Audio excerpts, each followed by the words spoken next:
Hey, what's up? It's the Red Room with Phat Fabes. I'm your host, Phat Fabes. Again, we have a guest. Honestly, I thought we were going to talk Formula One. They said Giancarlo's coming. I got excited. I mean, look, I got a bunch of questions here. How did it feel like when you won your first Formula One? When did you start racing? Did you do illegal racing? I'm going to have to throw it out the window because apparently this Giancarlo runs around on a pitch with 21 other men chasing one ball. So please give it up for Giancarlo. Please help me pronounce your name. Giancarlo Gallifuoco. Giancarlo Gallifuoco. Yes. All right. Welcome to the show, man. Thank you for that terrible introduction. You're most welcome. I mean, I guess you're just as popular as Giancarlo Fisichella. It's an easier name to pronounce as well. Yeah. He didn't get bullied into being called Gigi all the time because people just gave up with my surname. So Right. I was calling you Gigi at one point. yeah, so it's just, I think my parents regret it too now. Now it's just Gigi constantly. So at home, are you like called Genie Boy or something? Like short form, Giancarlo? You're Fat Genie Fabes. Boy? I'm Skinny Gigi. It's Skinny Gigi, right? So now tell me this. Wikipedia doesn't help because you're a football player. You play for KL City Boys. Mm-hmm. It says on Wikipedia that you play for Johor Darul Takzin. Okay. And I'm not even kidding. I just had to do a little bit of research when I found out it was not Fisichella was coming. Okay. Okay, so that's a double disappointment. Oh man, I'm like, wow. When was the last time you guys won anything? I was just checking. I mean, 2021. I'll send you the link. wow. No. Time back. So, yeah, I have to keep that link right there. That's my gun in my holster. Right. Yes, 5 years here at Kuala Lumpur City, which has been awesome. Right. When I first came here, like this team was just come up from the second division, and it was just like this ragtag. Right. There was like 7 people in the office. Oh wow. And like nobody knew anything. And you walked in and like, what am I doing here? yeah, and I thought, oh, my wife's on the way. Oh God. But it's been a beautiful journey, man. We've progressed every year. It's been really, really good. So yeah, we're not unfortunately, to let you down from your Wikipedia search, we're no Johor, but we're plugging away and we're doing okay. I also found out that you were at Spurs, the academy, playing for the juniors. Mm-hmm. You must have messed up because you came back to KL. What happened there, man? I learned very, very quickly that I was not as good as the people who buffed me. Right. Yeah, I spent 3 years there, and I signed just before my 18th birthday. All right. And like most 18-year-old men, I thought I am the best ever. And like, this is just my prophecy. I'm 55 and I still think I'm the best ever. So it doesn't go away. Doesn't go away. And then went there and got a rude awakening. But beautiful 3 years. Taught me a lot, obviously. I credit Spurs a lot with my career from that point onwards. I felt like that was kind of like my university years. Yeah. Learning under the best footballers in the world. But remarkable level. Like I know it's much more impressive if I was a Formula One driver, but those players right there, they are incredible. I mean, I'm a Liverpool fan. So you didn't go to the best team. Right, okay. So you can't allow me to say they're good players. Yeah. Okay. But I mean, I can only imagine what kind of standards they have, right? It's insane. I mean, if you watch the English league, and I'm sure you do, they are relentless. It's a very different pace compared to what you watch. Like, for example, you watch Real Madrid play. Yeah. Right? Very easy, very slow. Yeah. Lots of technical stuff. Yeah. But when it comes to the English league, it's just bam, bam, bam, bam, bam, bam, bam. My side, your side, my side, your side. It's the stamina level. It's amazing. It's incredible. It's incredible. So my question is, I just thought of this, by the way. Okay. Awesome. Worried. What did you eat when you trained when you were at Spurs? And how much of nasi lemak and mee goreng do you eat when you train here in Malaysia? Okay, you know what? That's a really good question because when I got there, I was a skinny little dweeb. Right. Hadn't turned 18 yet. And the first thing they said to me was like, listen, you need to pack on muscle. if you're going to survive here, you need to pack on muscle. And I was 72 kilos, and they wanted me to be 82 kilos. Wow, 10 kilos. So that first season was, I had every day after training, I had to go to the gym, obviously, and I had to have a mass gainer protein shake with every meal I consumed. So the meal Was beef, I'm sure. yeah, I have to do like eggs and all this stuff, and I would have to have the shake after. And every night, my wife, but she was my girlfriend at the time, Right. had just moved over, and I had to have for dinner a humongous bowl of pasta and a whole rotisserie chicken and the shake. I had to have it every night. You just described my meal, but dude. Wow, every night. And like, I won't lie to you, Fabes. At the beginning, I was laughing at it. Right. Going like, I get to eat as much as I want. Yeah. You know, and then after about 10 days, it's so sickly. Oh. And you're like trying to put this shake to your mouth, and you're like, Oh my you're trying to get God. that- yeah. But I did. So how quickly did you get from 70 what? So I was 72. 72 to 82? And by the end of the season, I was 80. And then the following season, that was kind of like the closest I ever got. I was pushed with the first team. I did Nice. with the first team. I got to play a couple friendlies, which was Nice. beautiful. So if all those protein shakes got me those couple memories and games, Uh-huh. I got to play West Ham. Do you remember Andy Carroll? Dude! Yeah, I got to Wow! mark him. Oh, wow. You got to mark him? Yeah. Wow, awesome. Yeah, so that was incredible. How badly did you mess up, though? Oh, so bad. Yeah, So right. bad. I wouldn't even say a cool answer. You just ran It circles destroyed around me. you? No matter how far I went this way, he was still that way. Yeah. So, but yeah, so it was incredible. What an But, experience. Yeah, lots of food, man. Wow, lots of food. So now, training here in Malaysia. Yeah. What's the diet like? Honestly, We can start with the roti canai. I know it's all good. yeah, I was gonna say, how much do I want to say the correct answer, and how much do I want to say the true answer? Come on, it's the red room. okay. By the way, if you didn't know our tagline, it only matters when you're in the red room. So, Okay. So say whatever Of that course, matters, yeah. man. Yeah, the internet turns off once you're out. Right? Yeah. No, I have a bit of an obsession. So I've got like this tiny little mamat in my house. Oh, okay. And none of them speak English. Mm-hmm. So I don't understand how they love me so much, but they have taken me in, and they make It's like, look, Australian man, double price. That's why they love you. Yeah. Just kidding, by the way. Huh? We don't do that. Yeah. they definitely do that. But anyway, so they make me tose bawang, Okay. Oh, tose bawang. yeah, Right. and then they make me one telur mata with lima. Like I asked for 6 eggs, but they give me just the egg whites. Okay. And Okay. so they make it for me, just specifically for me. Wow. And then they give me tesi ice kosong no sugar. Right. And that is my go-to. That is my go-to. Tose bawang, 5 egg whites, and teh ice Kosong. kosong. Yeah. That's your daily. That is honestly, if my wife was here, she would swear by it. I have it easily once every 2 days. Easy. Wow. Easy. There you go. You want to be a good football player? Tose bawang, 5 egg whites.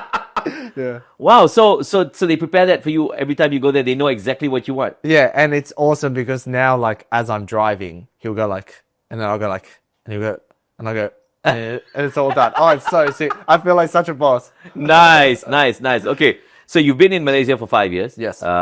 Married with kids? Or Yes. One kid out, one on the way. Oh, nice. Congratulations. Thank you very much. First one, boy, girl? First one girl, second one boy. And you're going to make him become a football player? He actually has no choice. He has no choice, right? Yeah. So like I know we're in a very woke world where like everybody gets to Yeah. choose. He doesn't. He doesn't, right? No. Put it there, man. Thank you very much. Yes. Yeah. We all became the way we are right now thanks to our parents. Right? Yeah. We had no choice. Yeah, exactly. So my dad was like, "What? You want to play with that? No, football." Oh, Yeah. really? So My dad was, be a lawyer. What's this DJ thing? I guess I disappointed him. I was the first one who broke out of that. Oh my gosh. Okay, so now when you play here in Malaysia, right?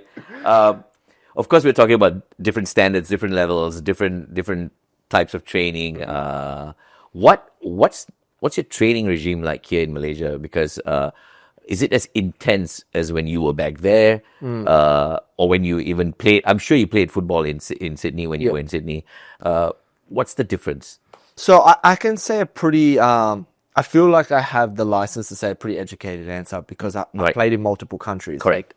So like you said, I played in Australia, but I also played in Italy. I played in Wales. I played in England. Played here. The humility here is a lot. When I speak to players, they'll say like, "Oh, I know this isn't as hard as it is over there. I know," and I say, "Yeah, but also, you're playing in 34 degrees with a super high level of humidity. Yeah. So training and the load has to work around the unquantifiable exhaustion that comes from the fact that we're near the equator. Right. But that's always going to play a factor, you know?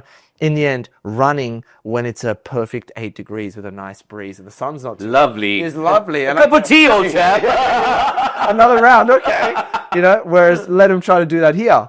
So there definitely is less intensity here because of that. But then, yeah, how do you balance it out? Balance that out, Right. You know, so I noticed a lot. I don't know how much of like the Asian game that you watch, but there's Champions League games. And I love to watch when like a Japanese club or a Korean club or a North Asian club comes and plays a game in Southeast Asia. Right. Because you can see how much they struggle. They struggle. And that is a undeniable factor to why football here is the way it is. But then how scientific answers, please, only. Okay, please. How do you then take that standard because of where we're at, take it up to the standard of, let's just say, the English football team, right? Because they have a little bit more comfort, the weather and all of that. So, but how do you then work your way up there if you're going to forever say, we can't do as much because of our surroundings? So I watch a lot of like the Indonesian league, and the Indonesian league is very, very exciting because for about 60 minutes, they just go gung-ho. And so for me, I watch a lot of Italian football, I watch a lot of English football, a lot of La Liga. And you said it before perfectly. La Liga and Serie A, very tactical. It's chess. Yes, it's a chess I'm game. watching you. Where do you go? How do you play? To what speed do you play? Right. And I always say this about the Premier League. The reason it's the greatest league in the world is from the top team to the bottom team. It's Mike Tyson every time. Bam, bam, It's bam, from bam. the start. Yeah. Everyone's trying to knock the person out in the first round. So I feel like here you'd have to kind of try to adopt a tactic that at least for the first half to 60 minutes, you'd have to try to go as hard as possible. Right. And then you'd have to either make 5 substitutions or close the game. Or ease off. Right. After Park the bus. You know, park the bus. Yeah. You know, and my former coach, we used to try to do it in 15-minute intervals. Right. So Bojan Hodek is such a famous name in these parts of the world.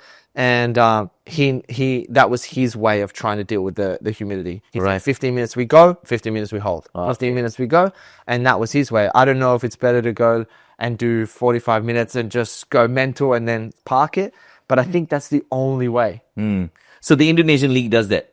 I really feel like it does. Right. And it makes the second half absolutely chaotic. I guess if you can survive the traffic in Jakarta, then everyone's in a rush. Yeah. So let's go. 60 minutes. Carried through the football. Right. Yeah, exactly. So I've seen them do that, and they get a lot of attention from that. And I think that's something that our league could benefit from. If that becomes the way that we play, will surprise a lot of European players, because when you go in there and they don't expect the intensity, and then suddenly for the next 60 minutes you're just going all out. You know? Like, where did this come from? Yeah. Right?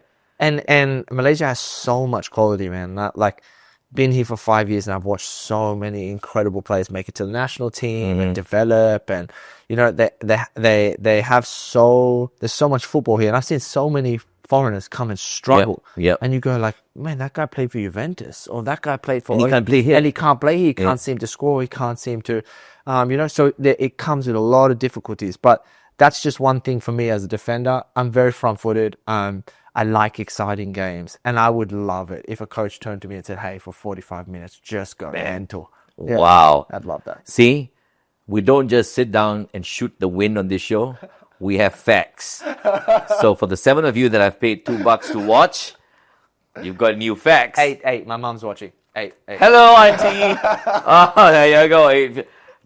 The check's on the way. Thanks. Click like, share. Right. Okay. It's great. It's been great to have you here. I've spoken to you on radio before, although it was a very short chat. I bumped into you the other day, and you said, "Yeah, I'll come on, And I guess a lot of people want to know, being somebody from Sydney, like you said, you played in Italy, you played in England, you played all over the place, but now you've come here and you've settled down here. You've been here for 5 years. What's the next game plan? Yeah, where are you headed to with this? Okay. Oh, okay. It's tricky. Something your wife shouldn't be hearing? It's a tricky answer because right now the season just ended. Yeah. I've got 6 months left on my contract at KL City. Right. And I'm on the precipice of a lot of beautiful things coming my way, which I'm very, very grateful for. Including the sun. Including the son, yeah, him at the forefront. Yeah, football. But I've got to tell you, Fabes, for the first time in 5 years, this question's been asked me more than ever. And really, I thought it was the first. Sorry. Right, no, sorry. No, sorry. But you're the first to ask it to me here. Okay, and on a red couch. Still the first on this day at this time. So brilliant. You're the first of that. I like. Thank you for making me feel good. Yeah, there's a lot of exciting possibilities, but I just feel like when I came here, like I said to you, like this interview started, I came to KL and it was like such a little family, and I watched it grow, and I was blessed enough to be at the forefront of that. And I just feel like my story there isn't over. Right. So I really hope to be there for a long time. Nice. We say Sampai Mati Kuala Lumpur. Yeah. Oh, yeah. I'm far from Mati, so I still want to be there for a long time. That is where I'm sending my energy. But great. Unfortunately, football is football. Okay. And you never know. The ball is round. Yes. Okay. Whew. All right, let's cheer. Let's take it up one notch here. Okay, so now for the people in Malaysia, yes, who more often times than not always say, "Ayo, Malaysia lousy lah, cannot play lah. See lah, we lose to this. We used to beat Korea. Now we cannot even, You've explained a lot of it earlier. Talking about humidity and the types of training that we have to go through here, being in Malaysia. It's not as comfortable as it is somewhere else, and all of that. But what would you like to say? Because really, honestly, sitting from the sidelines and going like, you don't know how to score, forever. You always hear that, right? But you're not in the thick of things and you don't know what's going on. Recently, I had a chance to meet a couple of badminton players, and you understand the level that they play at. When you walk out into a stadium and there's 80,000 people making noise, that in itself will suck the energy out of you. Yeah. It's either it gives you the energy or it makes you so nervous that you wouldn't be able to play, right? Yeah. So maybe in your own words, for somebody who's played around the world, tell us, how lousy can a team be? But what actually happens on the field? Why do teams play the way they do? What goes on? Okay, man, and you didn't write this question down because that's a good question. It just came up. Wow, thank you. That's incredible. Okay, yeah. I'll give you the cash. Thank you very much. Yeah, my account. All my questions seem to be good questions today. Okay. So I'll try to answer in the most concise way. Right. For me, there's a whole lot of things that come into it, and there's social media has a massive part to play. Right. Because I think social media allows camaraderie very quickly, and people just bandwagon onto an opinion even though it's not their opinion. Exactly. So I'll watch somebody say, comment on the national team, for example, and I've watched the same game because my friends are playing and I'm supporting. It's my second home, and I'll watch them say, what a terrible game, and I'll say, what part of it was terrible? And then they can't explain to me why, but they just saw that people were saying it was terrible, so they just said it was terrible. And they didn't win 5-0, so it was terrible. Yeah, so it was terrible, right? Or are you just saying it's terrible because we lost? Right. Because somebody has to win. Or send you a draw. That's the three options we got. Right. So I think that there's a little bit of that footballers these days, athletes in general, have to deal with this kind of sheepish mentality that happens Right. in social media. And that's because nowadays it's the quickest way to fame, to say a scandalous thing online. Unfortunately, it's a quick way to get 1 million likes that you said Absolutely. you said something outrageous to someone who doesn't You're the feel man. that. Yeah. So boom, everyone follows you. Yeah. Yeah. Yeah. And vice versa. If I say some outlandish statement, they'll screenshot it, they'll post it, they'll because They'll edit it. they'll edit it, right? So I think Malaysia is going in the right way, right? You now have the backing of the most influential person in Malaysian football with the most funds in Malaysian football. And he's decided to, hey, I want to help the national team. The national team is on the precipice of a huge, it will improve every single year. Easy. Brilliant. Because he has decided to take that project. That's incredible. But I think as a fan base, as people, I notice so much. It's like you support Liverpool. Okay, it's like Manchester United. I go on to BFM and I'll talk about Manchester United, and they'll ask me why this good manager, why didn't he work? Why didn't this player? It didn't work. What would you do? What would you do? And I say, firstly, I can't talk because I'm nowhere near that level. Right. But secondly, if I was going to come into Manchester United right now, I would shut out everyone's communication with the outside world. That's what affects you. Correct. Because Absolutely. how can it be? You said before, you walk into a stadium of 80,000 and the pressure hits you. Okay. I've seen the most confident, talented players will be away to Terengganu. We have a penalty shootout and they say, who wants to take a penalty? And that person who's 1,000,000 times better than me Doesn't want to take it. Now, his surrounding has lowered his confidence that he doesn't want to grab this opportunity. Social media gets to do that right to your pocket. So now, all of a sudden, this 21-year-old Garnacho who's can't believe his luck and he's talented and he's confident and he had one bad game and and he's going, boom. Maybe I'm not that good. Yeah. And then the next shot, he doubts himself. He takes He probably messes it He up. probably messes it up, and now it doubles and it quintuples, and I feel like that right now. I've seen that growing in football, and I'm super biased, and I obviously so complimentary to my club because I'm KL City, but these 5 years outside of Johor, who are ridiculously good, right? Ridiculously good. We have been probably the only club that every year has consistently grown, right? Yes. And Kedah will go up and then it will go down, and Terengganu will go up and go down, and vice versa. And they always say, "What's the secret to the culture?" And my ego loves to say, it's us, it's the players, so we're so good. But I try as much as I can to say that the actual environment from the fans is so realistic that it's created this culture that we don't fear losing. So that allows us to perform to our best. So to say this whole speech, if 30 million Malaysians can adopt that culture towards their national team, then the national team will only grow and grow and grow and grow and grow. Because they don't fear losing. Whew. That was a great speech, man. Wow. Yeah, wow. Serious moment. Sorry. But no, seriously. I mean, dude, I think you couldn't have said it any better.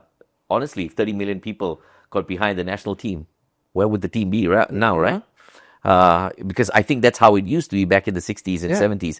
Everyone, even I, who didn't understand football when I was a tiny little kid, my father, my uncles, the neighbors, the moment Malaysia scores one goal, you can hear the neighborhood roar. Yeah, how beautiful is that? You don't hear that anymore, man. It's just gone, quiet, dead. And all, like you said, all we do is just complain. Yeah.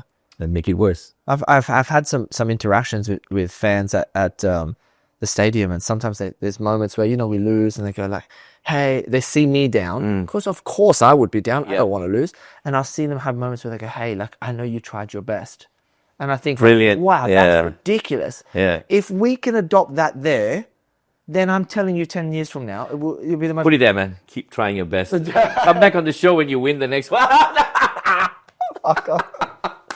Great. You know, one final one. We're gonna end this. It was great having you on board. Thank you so much. But finally, I just want you to say whatever you want to say to the people who want to get started in football. I'm talking about the kids, man. The kids who sit down there and they want to be the next Ronaldo, the next Messi, and the next Giancarlo. Or I hope they choose a better player. Come on. What do you want to say to these kids? You know, go ahead. Can I stop looking at your face? Yeah. Look at the camera. Stop looking at my face. No, if I could say anything to any kid out there, other than just PlayStation, all these games on your phone, all these things, they don't matter. But the memories you have playing football with your friends or playing football with your family or going in the park and making your dad proud when you score a goal and he's watching, these kind of bonds last a lifetime. And the lessons from the constant trials and tribulations of just a game, they fit in every single aspect of your life from whatever job you will eventually become. And I hope that if ever one of the million, you try your best and you're blessed enough to have football repay you like it has me, it's given me the greatest life and I have been so blessed. So if I could advise any of you to just keep trying and then end up having the plethora of blessings that I have, I would be so happy for you. So football all the way. Nicely said, Giancarlo. Thank you very much for coming on the show. Thank you very much for having me. I hope you enjoyed yourself. Yeah, I loved it. I felt like I got a bit philosophical. But there you go. Yeah, you did. Thank you. This is Phat Fabes, The Red Room.